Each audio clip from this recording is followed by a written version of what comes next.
Kali ini kita akan menyelami sebuah kisah yang sering terlupakan. Bagaimana suatu ketika industri semikonduktor di Indonesia pernah punya peluang emas, tapi berakhir dengan kebangkrutan yang cukup pahit. Dan ya, ini bukan sekadar masa lalu, melainkan pelajaran penting untuk masa depan kita bersama.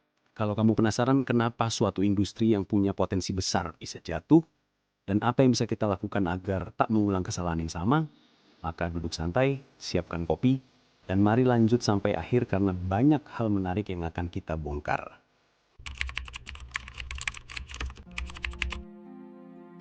Oke, mari kita mulai dari titik awal yang menggembirakan. Pada era 1970-an hingga 1980-an, Indonesia menjadi salah satu pemain utama dalam rantai pasok industri elektronik global. Banyak perusahaan multinasional seperti Fairchild Semiconductor, National Semiconductor, dan lainnya mendirikan fasilitas di Jakarta dan Bandung untuk perakitan, pengujian, dan pengemasan semikonduktor serta LED. Bayangkan, ribuan pekerja mayoritas perempuan bekerja di lantai produksi dengan alat-alat teknologi yang saat itu sudah cukup canggih untuk zamannya. Indonesia terasa seperti pusat produksi chip di Asia Tenggara.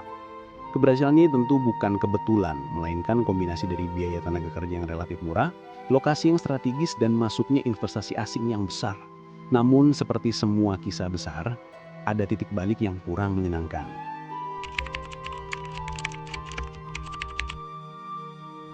Nah, disinilah bagian yang agak menyakitkan.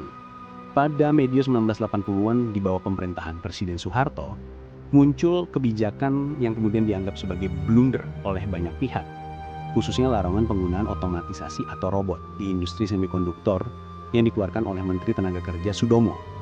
Tujuannya nampak mulia, melindungi lapangan kerja manusia. Tapi konsekuensinya sangat nyata. Industri yang butuh otomatisasi agar tetap kompetitif di pasar global menjadi terhambat. Perusahaan multinasional akhirnya memilih untuk relokasi ke negara lain yang lebih fleksibel dalam teknologi produksi. Efeknya, basis produksi semikonduktor Indonesia melemah, industri yang awalnya menjanjikan kemudian perlahan kehilangan pijakan. Kita bisa membayangkan pabrik yang dulu ramai dengan deru mesin dan barisan pekerja, mulai sepi satu persatu karena perusahaan bilang, maaf kita cari lokasi yang lebih efisien. Itu sebuah alarm yang seharusnya kita dengar lebih awal. Kebanyakan investor tersebut akhirnya memutuskan untuk pindah ke negara tetangga di kawasan Asia Tenggara lainnya, seperti Malaysia, yang kini menjadi produsen semikonduktor terbesar di Asia Tenggara. Setelah kebijakan yang menghambat otomatisasi itu, datanglah kombinasi faktor lain. Perubahan iklim investasi global, krisis finansial Asia 1997-98, dan persaingan yang semakin ketat dari negara tetangga, seperti Malaysia, Vietnam, dan Thailand. Indonesia yang sebelumnya adalah negara eksportir semikonduktor kini mulai tertinggal. Bahkan laporan terbaru saat ini menyebutkan bahwa Indonesia kini menjadi negara pengimpor chip semikonduktor. Akhirnya kompleks industri semikonduktor Indonesia yang semula ramai dengan aktivitas mesin dan pekerja berubah menjadi gedung kosong atau dialih fungsi. Investasi yang dulu mengalir deras mulai hilang. Ini bukan hanya soal hilangnya satu pabrik, tapi tentang hilangnya momentum strategis kemajuan bangsa. Mari kita ulas beberapa faktor internal yang makin memperburuk situasi keterpurukan industri semikonduktor Indonesia. Pertama, regulasi yang terkadang berubah arah dan kurang mendukung industri teknologi tinggi, seperti kebijakan yang membatasi otomatisasi, yang secara teknis menghambat efisiensi produksi. Kedua, kurangnya pembangunan ekosistem teknologi yang mendalam, misalnya komponen pendukung lokal, riset dan pengembangan, serta tenaga kerja dengan skill tinggi yang memadai. Ketika investasi global bergerak ke lokasi yang menawarkan ekosistem lengkap, lokasi yang hanya menawarkan biaya murah saja jadi kurang menarik. Ketiga, pengabaian pasar global yang semakin cepat berubah. Industri semikonduktor bukan sekadar soal biaya produksi murah, tapi soal inovasi, skala produksi besar, dan rantai pasok yang kompleks. Tanpa kemampuan adaptasi, posisi Indonesia makin terpinggirkan. Nah, sekarang kita masuk ke dampak langsung dari kebangkrutan industri semikonduktor di Indonesia. Dan ini bukan cuma angka di atas kertas. Dampaknya nyata, kehilangan peluang kerja berkualitas, hilangnya potensi ekspor teknologi tinggi, dan semakin tergantung kepada impor semikonduktor. Dalam konteks ekonomi nasional, hal ini berarti salah satu jalur diversifikasi manufacturing yang menjanjikan tidak dikembangkan secara optimal. Ketika negara lain maju di industri chip dan elektronik, kita tertinggal di belakang.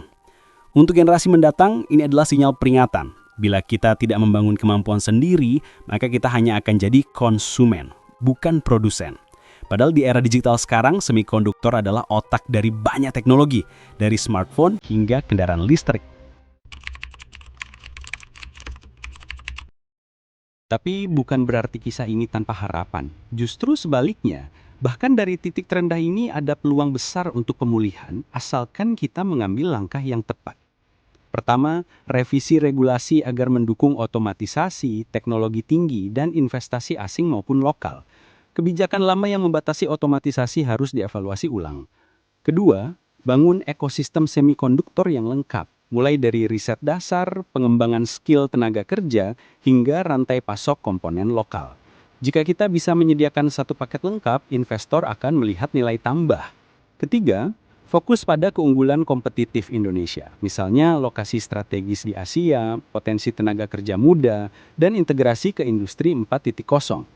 Jika kita konsisten membangun langkah-langkah ini, maka bukan tak mungkin kita bisa membalikkan keadaan dan kembali bersaing secara global. Di akhir video ini, kita bisa menarik satu kesimpulan kuat.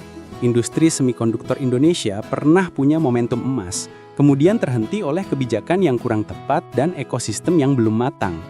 Tapi yang paling penting, ini bukan sekadar cerita masa lalu, ini adalah pelajaran untuk masa depan kita bersama. Kita harus memahami bahwa teknologi tinggi bukan hanya soal apa yang bisa dibuat, tapi juga bagaimana cara kita membuatnya tetap ada di sini, dengan regulasi yang mendukung, investasi yang masuk, dan SDM yang siap. Jika kita membiarkan potensi hanya lewat begitu saja, maka kita hanya akan menjadi penonton dalam era yang seharusnya bisa kita dominasi. Jadi saya mengajak kalian semua dukung pembangunan ekosistem teknologi di Indonesia. Bagikan video ini jika menurut kalian penting, tulis komentar di bawah apa yang paling membuat Anda prihatin atau semangat dari kisah ini. Jangan lupa like, subscribe, dan tekan lonceng, supaya kita bisa terus ngobrol soal ini dan banyak topik menarik lainnya. Sampai jumpa di video berikutnya.